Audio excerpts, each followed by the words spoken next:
Welcome. My name is Sir Kofi. I am a student of planning and GIS, and in this channel I talk about how to do mapping with ArcGIS, GeoGIS and ArcGIS Pro.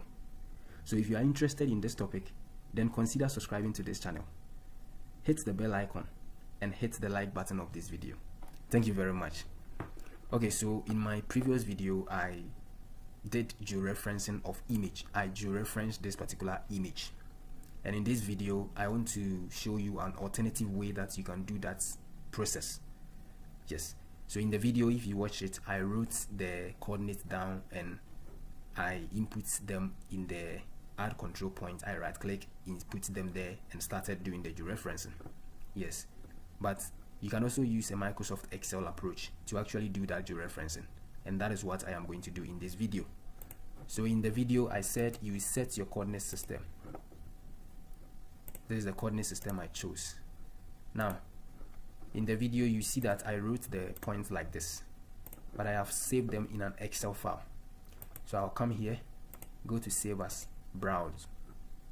Then I'll locate a folder that I am using. So this is the folder. Then I'll just name it Plots. Then I'll just come here, CSV Comma-Delimited. This is if you are saving an Excel file and you use it in Microsoft, you use it in GIS, save it in this format.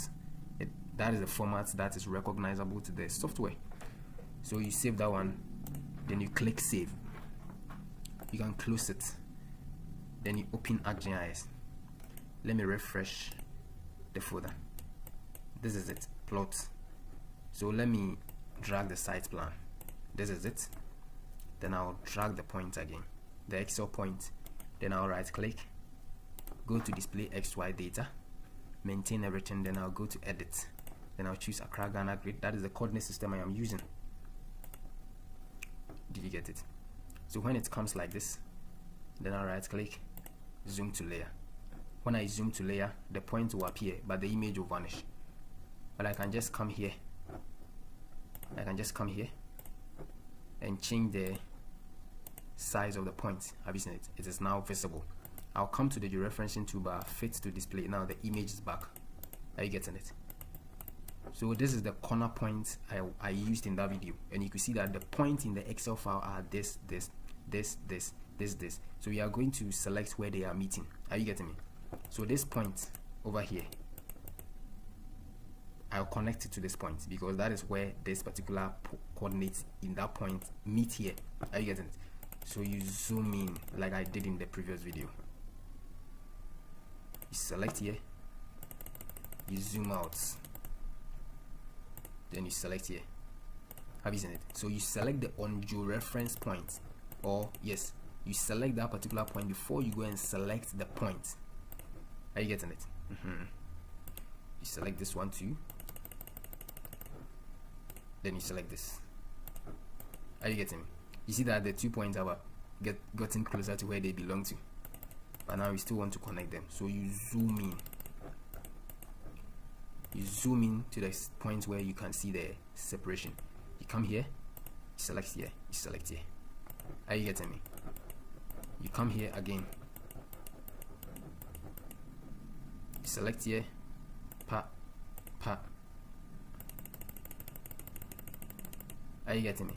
And in that video, I actually created a shape file of the plot and drew it. Now let me drag the plot. You see that the plot is on it.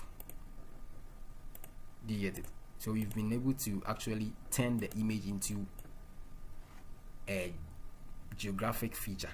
Do you get it? A mappable feature. So the location is accurate. So now the plot that I drew, or I edited in the previous video, has fall on its actual location. Are you getting it? Yes. So this is how you can use Microsoft Excel to georeference an image. Yes. And I also have a video about georeferencing aerial image with Microsoft Excel and KML. You can check that video too out. Yes. So thank you very much for watching, and I would like to see you in my next video. Bye bye.